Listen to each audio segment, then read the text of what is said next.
ဒီကွေကွေရဲ့ honest review ကနေကြိုဆိုပါရစေ။ဒီနေ့မှာတော့ကျွန်တော်အကြိုက်ဆုံးကိုရီးယားစားတောက်ဆိုင်လို့ပြောလို့ရတဲ့ Mokja မှာသွားစားပါမယ်။ဒီဆိုင်ကိုကျွန်တော်လာမစားပြတ်တာတော်တော်လေးကြာခဲ့ပါပြီ။ဒီဆိုင်ကိုတော်တော်များများလည်းသိကြမှာပါ။ဒါကတော့သူ့ menu တွေပါ။ဆက်လိုက်လဲရောင်းပါတယ်။ဝက်သားကိုတော့ဆက်လိုက်ပဲမှားလိုက်တယ်။ဆက်ထဲမှာဆိုရင်ဝက်သုံးတက်သားဝက်ကုတ်သားဝက်နံယိုဝက်ဥစုစုပေါင်း၄မျိုးပါပါတယ်။အသားတွေကလက်ဆက်တယ်။ marinate လုပ်ထားတာလည်းကောင်းတယ်။အမဲရှာနဲ့ဝက်နှုတ်အောင်သားကိုနှက်ထားတာကြီးကြပါဦး။နှမ်းစီငရုတ်ကောင်ချက်သွံပြူနဲ့အမြင်နဲ့တွင်ဂွေနေပြီမှလား။အငွေ့တထောင်းထောင်းနဲ့သုံးတက်သားအမြောင်းလိုက်လေးတွေကစားလောင်မှုကိုနှိုးဆွနေတယ်။กินနေတော့အသားမှာရွှဲနေတဲ့စီလေးတွေကတရှဲရှဲနဲ့မြင်နေတဲ့အတန်ဒါကတော့ side dish တွေနဲ့ sauce တွေပါကုံလို့ထပ်တောင်းရင်ထပ်ချပေးတယ်နှစ်ယောက်ပေါင်းလောင်းကျော်သူရှယ်ဆွဲနေပြီသုံးထပ်သားကစားရပါပြီဒီဆိုင်ကိုအခုမှစစားကြည့်မဲ့သူတွေဆိုရင်တော့ set like ကို recommend ပေးပါတယ်ပြီးတော့မှကိုကြိုက်တဲ့အမျိုးအစားကိုတပွဲချင်းစီထပ်မှာပေါ့ဗျာ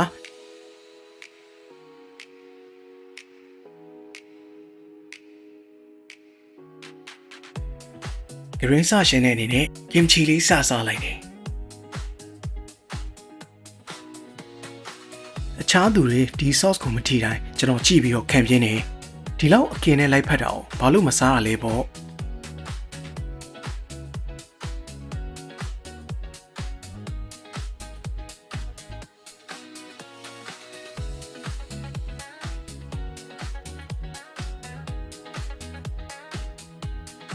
စိမ့်စုံနေတဲ့ဆက်လျက်တရွက်ကိုလက်ဖွားပေါ်တင်ပြီးတော့ဝက်ကုတ်သားခင်ကိုဆမ်ဂျမ်အနည်းနဲ့တို့ပြီးဆက်လျက်ပေါ်တင်လိုက်တယ်ဝက်သုံးတက်သားခင်ကိုတော့ soy sauce dipping sauce နဲ့တို့ပြီးတော့ထပ်တင်လိုက်တယ်ကြက်သွန်ပြူတစ်စိမ့်ရယ်ကင်ချီရယ်ပဲပင်ပေါက်ရယ်ဟင်းနုနွယ်အားလုံးကိုထုတ်ပြီးတော့ပါဇက်ထဲမှာဝါစားလိုက်တဲ့ချိန်မှာ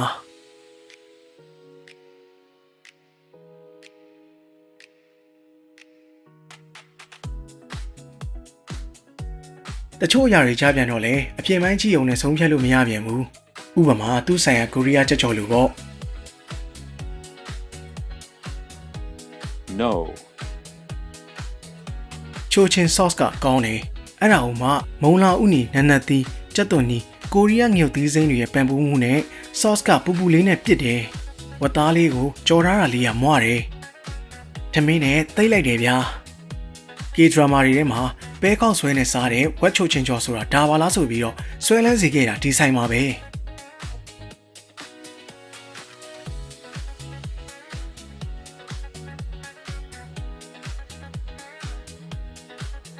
ဒီဆိုင်မှာတော်တော်ကြိုက်ခဲ့တဲ့အထက်မှာအရင်တော့အမဲရှာထိတ်ဆုံးပါပဲတက်ချာကနူးညံ့ပြီးတော့အီလေးနဲ့ soy sauce dipping sauce နဲ့အရင်လိုက်ပါတယ်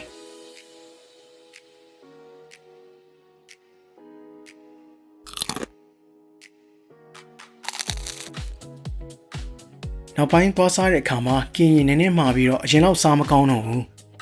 အဲ့လိုမှာတာကလှီးရတာထူတာနဲ့ရှာအရှိပိုင်းအပိုင်းမလို့လဲဖြစ်နိုင်ပါတယ်